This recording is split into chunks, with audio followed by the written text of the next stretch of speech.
Kitchen में एक बार फिर आप सबको खुशामदीद। अब हम मौजूद हैं हमारी किचन में। शेफ हिना, आज आप हमें क्या खिलाएंगी? आज मैं वो आज आपने उनका हाल अहवाल नहीं पूछा। मैं इस बात पे हैरान हूँ।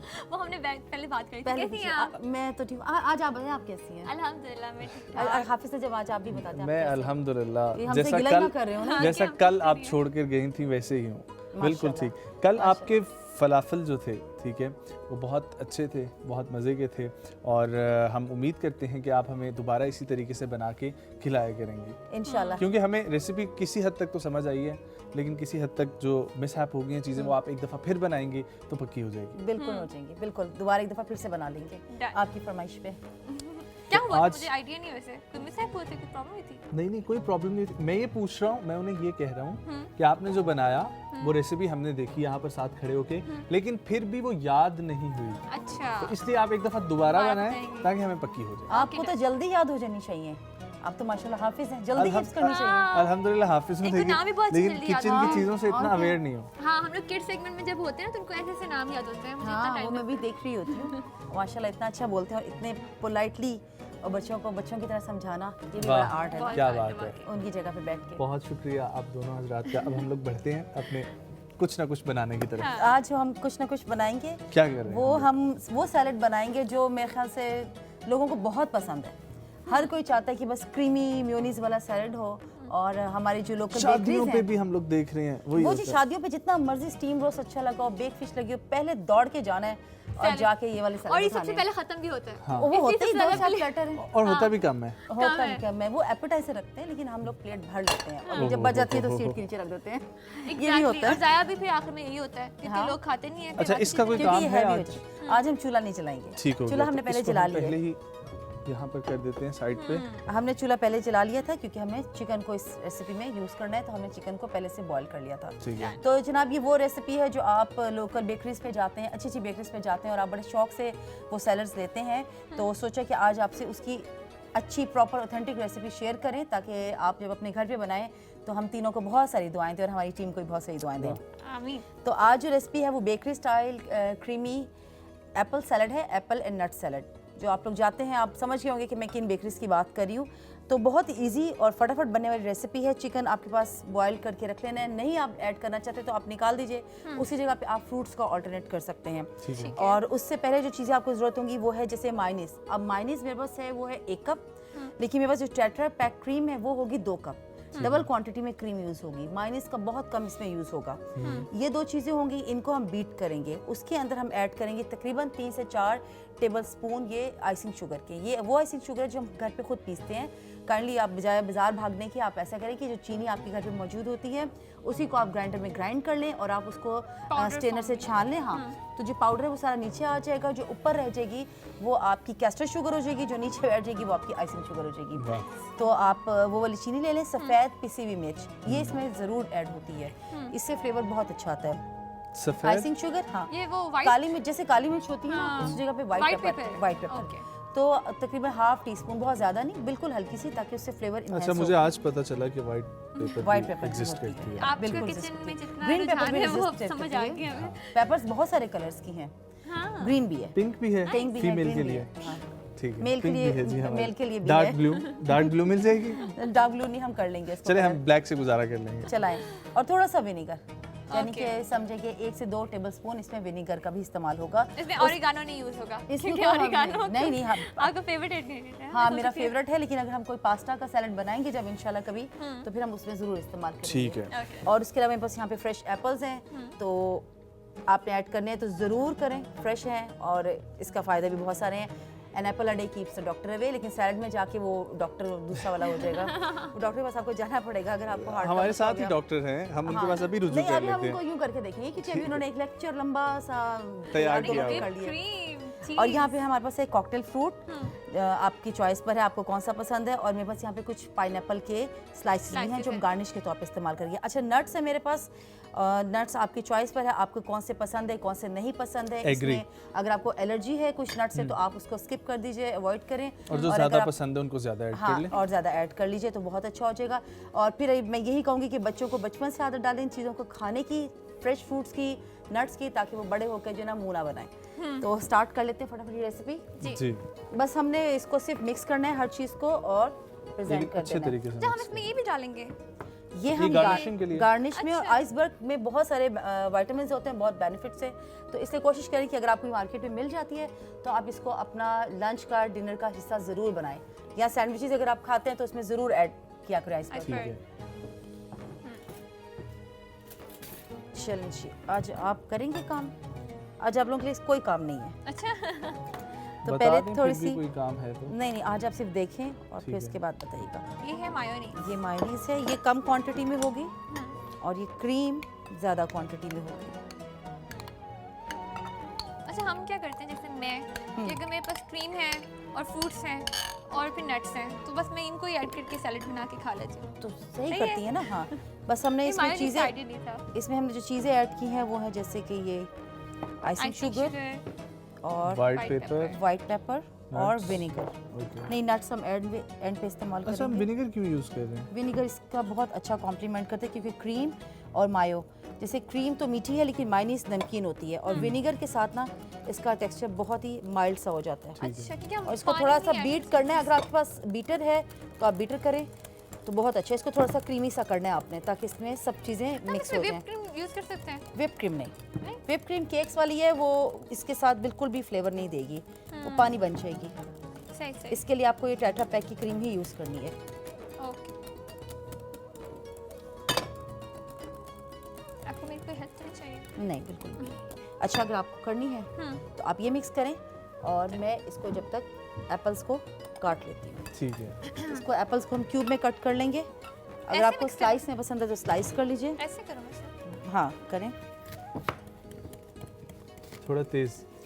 अच्छा मुझे वो ऐसे ऐसे, लेकिन मुझसे गिर नहीं, दही नहीं तो गिरेगा। वो मक्खन तो कुछ- नहीं बन जाए। नहीं, नहीं, इसका आपने मक्खन निकालना भी नहीं है, लेकिन आप इसको बहुत अच्छे से कर रही देखा, मैं जो अच्छे से कर रही हूँ।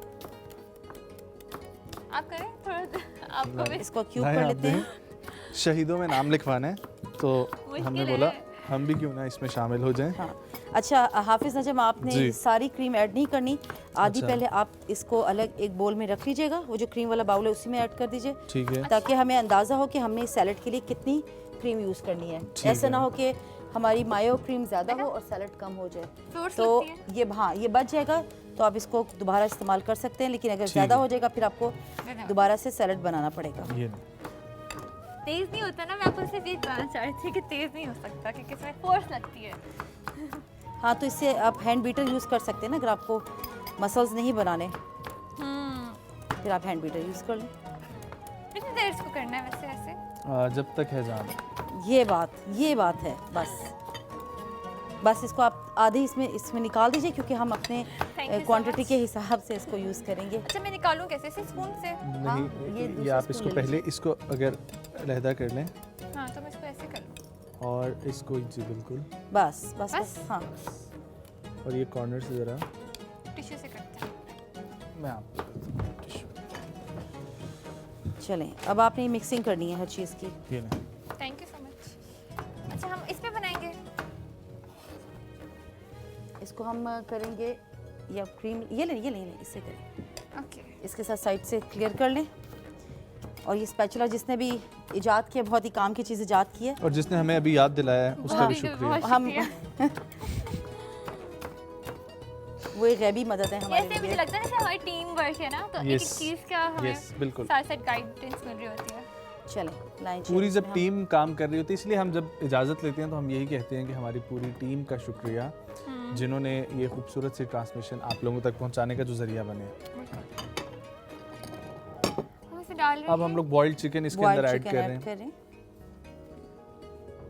आपकी चॉइस पे है ना, अगर आपको चिकन पसंद नहीं है तो आप उसको बेशक अवॉइड कर सकते हैं। अवॉइड कर सकते हैं। अच्छा डिश का नाम क्या है? अच्छा आपने बताया था बेकरी मैंने स्टाइल। बताया आपको, मैंने इजी वे में बताया कि बेकरी स्टाइल, लेकिन हम इसको रशियन सैलेड। सैलेड क्यों नहीं कह सकते? क्योंकि रशियन सैलेड की इसमें चीज़ें नहीं है ना, रशियन सैलेड में आलू होता है, मटर होते हैं, अच्छा गाजर होती है, वेजिटेबल्स होते हैं, ओके। आलू मटर गाजर, बस Yes. ये तीन चीज़ें आलू होती हैं इसके मटर अंदर। और गाजर और चिकन वगैरह, उसमें चिकन नहीं डलता। तो वो सिर्फ इन तीन चीज़ों का मजमू होता है। तो पाकिस्तान में तो वही वाली बात है, जिस तरीके से हम Fruits लोग भी होते हैं। अपना वो हम लोगों ने चाइनीज़ अपने निकाल लिए, इसी तरीके से हमने हर चीज़ मिक्स करके तो अपना रशियन सैलेड बन हर जगह पे हमारे ऐसा ही लिए होता है तो एक्चुअली। ये क्रीमी चीज जैसी सामने आती है वो है ही रशियन सैलेड। एग्जैक्टली, और हम लोग चीजें खुद भी ऐड नहीं करवाते जाते हैं बिल्कुल। कि आप ये भी डाल दें, आप ये भी डाल दें। उसमें तो और वैसे वो रशिया की इजाद नहीं है, बेचारा रशिया ऐसे ही उसको वाह। ले रहा है, उस पे रशिया की क्रेडिट इतनी वसूल कर रहा है। पब्लिसिटी हो रही है। और जैसे क्या, चाइनीज हर जो स्पैगेटी टाइप चीजें होती है वो चाइनीज हो जाती है। और क्या, हालांकि वो इटालियन होती इटालियन है, एग्जैक्टली। लेकिन हमने उसको चाइनीज से मंसूब कर दिया, चाउमीन की वजह से हम उसको कहते हैं। अच्छा, इसके अंदर आप वॉलनट भी ऐड करना चाहें तो कर सकते हैं, और बनानास भी ऐड कर सकते हैं इसके अंदर। और इसको बनाने के बाद ना आपने कम से कम इसको 1 घंटा ज़रूर फ्रिज में रखना है, ताकि जो क्रीम मेरे है रोजे का और मायो सबसे थोड़ा सा- भारी वक्त जो है वो ये होता है यहाँ पर पूरे होता दिन है। में जब आपके सामने सामने।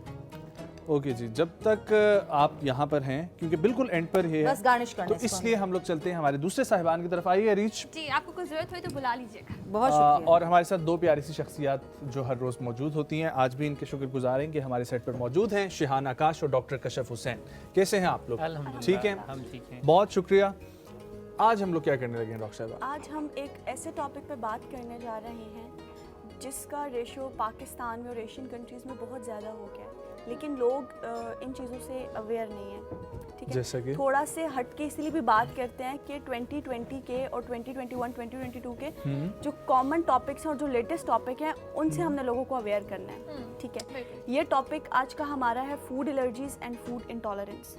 Food allergies and food intolerance. यानी कि जो चीजें वो लोग नहीं खाते। हाँ, ऐसे फूड्स जिनसे मतलब वाह। कॉमनली लोगों को एलर्जीज हो सकती हैं और इसके अलावा कुछ स्पेसिफिक भी हो सकते हैं, और ऐसे फूड्स जो लोग हजम नहीं कर सकते लेकिन उसके अच्छा, बावजूद इसमें खाते तीसरी हैं। चीज़ ये भी अगर ऐड हो जाए कि ऐसे फूड जो लोगों को पसंद ही नहीं है। पसंद ही नहीं है, वो तो अलग बात है ना, लेकिन पसंद जो आपकी नहीं है। बॉडी को पसंद नहीं है वो ऐसी नहीं कौन सी चीज़ है जिनको आपकी बॉडी नहीं पसंद करती? हाँ। आज बात ये है, ठीक है, जो आपको हजम नहीं होते, लेकिन उसके बावजूद माएँ जो हैं वो बच्चों को खिलाती हैं, बड़ों को भी समझ नहीं आती। ये पढ़ने से पहले मैं भी उसी कैटेगरी में थी, लेकिन पढ़ के फिर मैंने खुद को इस काबिल बनाया कि हाँ, जो चीज़ नुकसान देती है वो नहीं खाना। अच्छा, हर किसी की बॉडी कितनी हाँ, डिफरेंट होती है, लेकिन कुछ ऐसे एलर्जीज मतलब कॉमन एलर्जीज हैं, कॉमन इंटॉलरेंस है जो लोगों में पाई सही जाती बात हैं, है, लेकिन हाँ, इसके अलावा जो स्पेसिफिक भी हो common भी सकती हैं। होती ठीक है, ठीक है। सबसे पहले तो हम आते हैं फूड एलर्जीज की तरफ। आज हम कॉमनली बात करेंगे। ठीक है, ऐसा कोई भी फूड जब आप लेते हैं उसको आपका इम्यून सिस्टम एक्सेप्ट नहीं करता। ठीक है, तो आप क्या हैं, उस फूड से एलर्जिक हैं। Not at all. अगर वो आपने खाया, थोड़ा सा भी खाया, तो आपके इम्यून सिस्टम ने फौरन क्या करना है, फाइटर्स रिलीज करने हैं जिनको हम कहते हैं एंटीबॉडीज।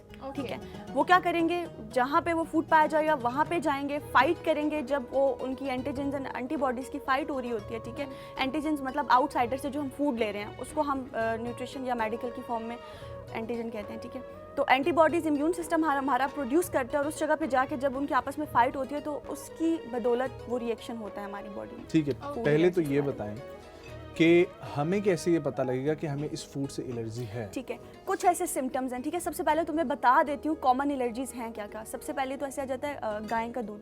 कुछ लोग एलर्जिक होते हैं, थोड़ा सा भी वो पीते हैं ना तो उनको एलर्जी हो जाती है उनसे। फॉर एग्जांपल कैसे वो हजम नहीं कर पाते? ये मैं आती हूँ सिम्टम्स की तरफ आती हूँ उसकी Okay, तरफ। ठीक है, इसके अलावा अंडे की जर्दी, अक्सर आपने देखा होगा सही बच्चे बात। नहीं खाते, True, उल्टियाँ हो रही हैं, रैशेज हो रहे हैं, माएँ जबरदस्ती मार मार के खिला रही हैं। मेरे साथ हुआ था बचपन में। एक दफा मेरी अम्मी ने मुझे ढेर से अंडे खिला दिए थे, मतलब 1-2 अंडे, जैसे बचपन में कि बच्चों को खिलाते हैं ना अंडा, तो मुझे एलर्जी हो गई थी। उसके बाद फिर अम्मी को पता चला था कि मुझे उससे प्रॉब्लम है। हाँ। मैंने काफी टाइम तक उसको स्किप किया था। अंडे उसके की बाद जर्दी। अब मैंने हाँ, थोड़ा-सा एलर्जीज जो होती है ना वो तो ये अक्सर क्या बच्चों में पाई जाती है, मुर्गियां लेकिन ज्यादा हील अप थी हो उन दिनों जाती घर है। में, या इतने ज्यादा नहीं, इकट्ठे मतलब अंडे बच्चों क्यों को खा रहे? खिलाते हैं ना, बच्चे क्या खाएं? यार, ये अब सिर्फ तो नहीं मैं खिलाते यही घर बता पर, रही तो हूँ, उनको अंडा भी एलर्जीज खिलाते जो हैं। हैं वो बच्चों में अक्सर ज़्यादा पाई जाती हैं, लेकिन आजकल हमारा इन्वायरमेंट, हमारी खुराक ऐसी हो गई कि अब एलर्जीज बड़ों में भी आ रही हैं। ठीक है, उसके साथ साथ पीनट्स, कुछ लोग जो होते हैं पीनट से एलर्जिक होते हैं, वो नहीं खा सकते। कुछ लोग इसके अलावा भी ऐसे कोई ड्राई फ्रूट्स होते हैं जो एलर्जिक होते हैं। मतलब मूवीज में बहुत भी देखते हैं, कंडीशन हो जाती है। मूवीज में भी दिखाया जाता है कि कुछ चीज़ों से इतनी ज़्यादा स्वेयर एलर्जी होती है कि अगर वो थोड़ी सी भी टेक करें तो उनकी डेथ हो जाती है। हाँ जी, कुछ ऐसे सिम्टम्स भी होते हैं ऐसे इसके रिएक्शन। अब हमें कैसे पता चलता है कि हम किसी खुराक से या किसी भी फूड से हम एलर्जिक हैं? कैसे?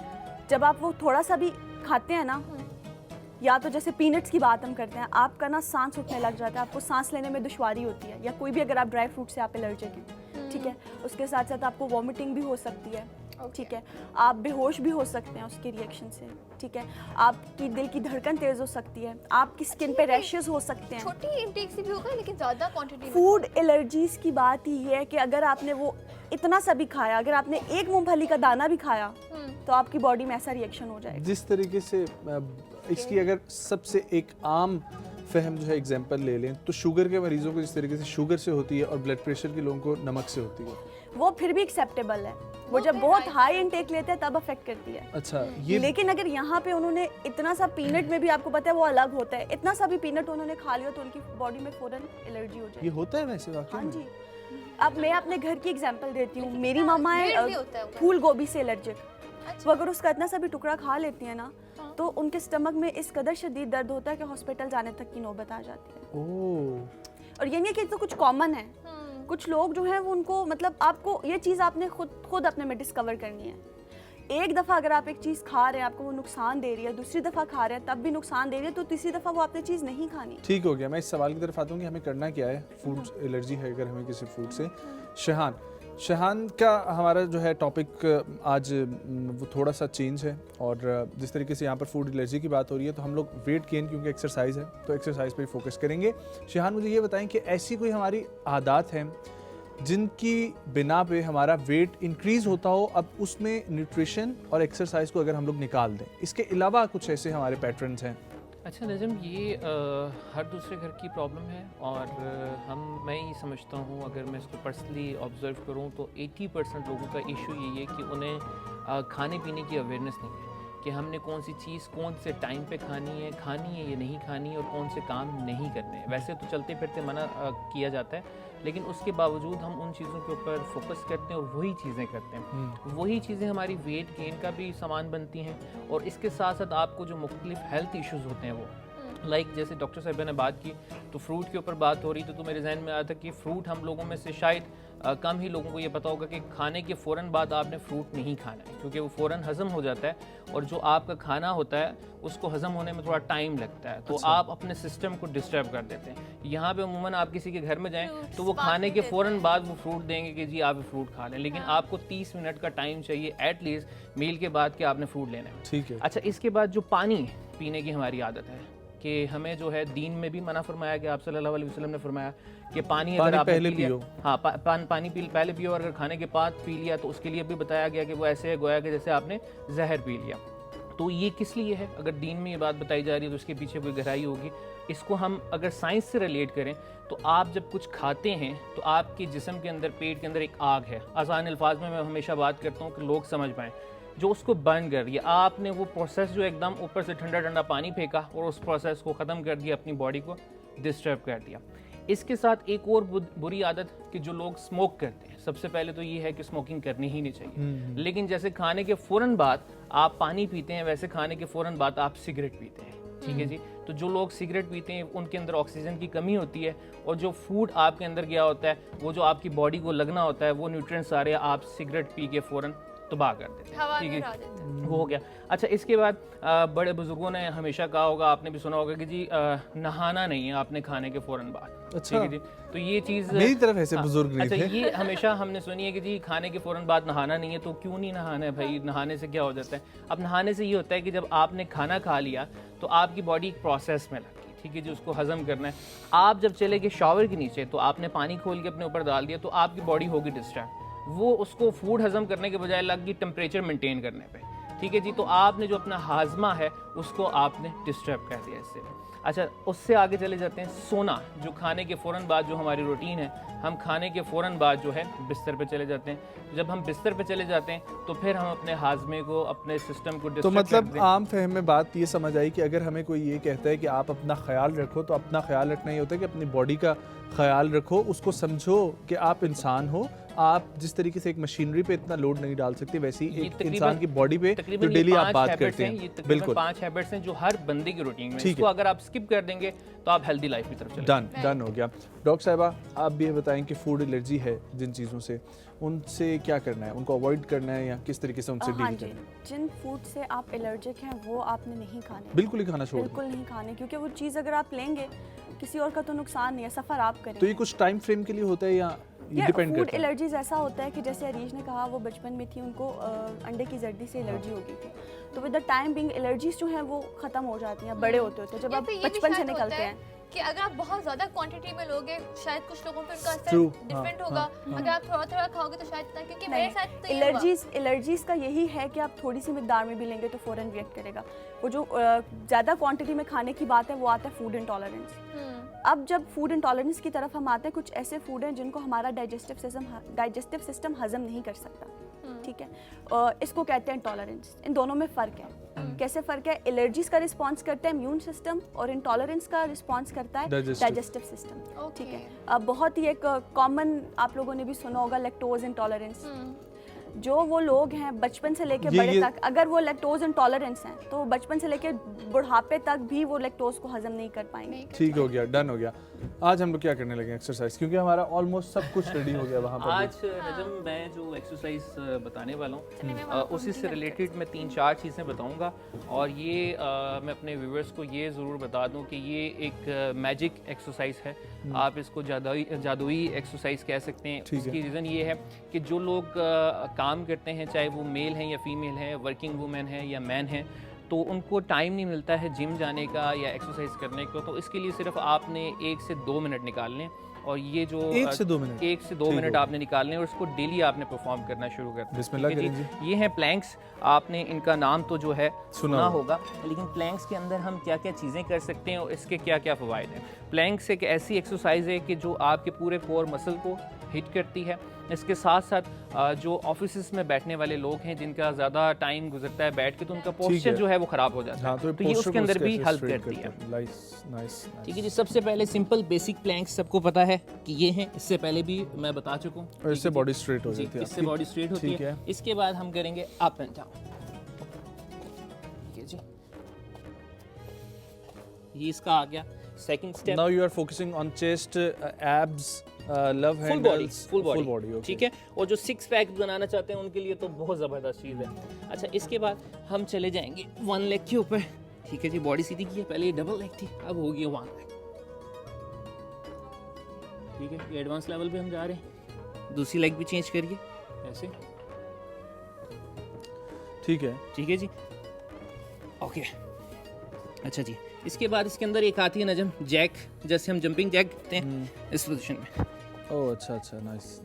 It looks easy लेकिन it's very difficult Yes, to perform. it's very difficult. अब इसके बाद एक और है, वो थोड़ा सा एडवांस है, वो भी मैं चाहूँगा कि मैं बताऊँ और इसे सब जो है परफॉर्म करें। अच्छा जी, इसमें हाथ आप ऐसे भी रख सकते हैं और ऐसे भी रख सकते हैं। मैं ऐसे करके आपको बताऊँगा। इसको हम कहेंगे क्लैप प्लैंक्स।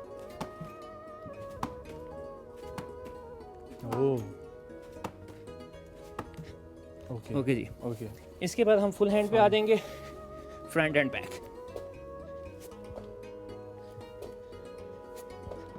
ये प्लैंक्स वेरिएशन। यस, ओके जी। इसके बाद यहाँ से हम जाएंगे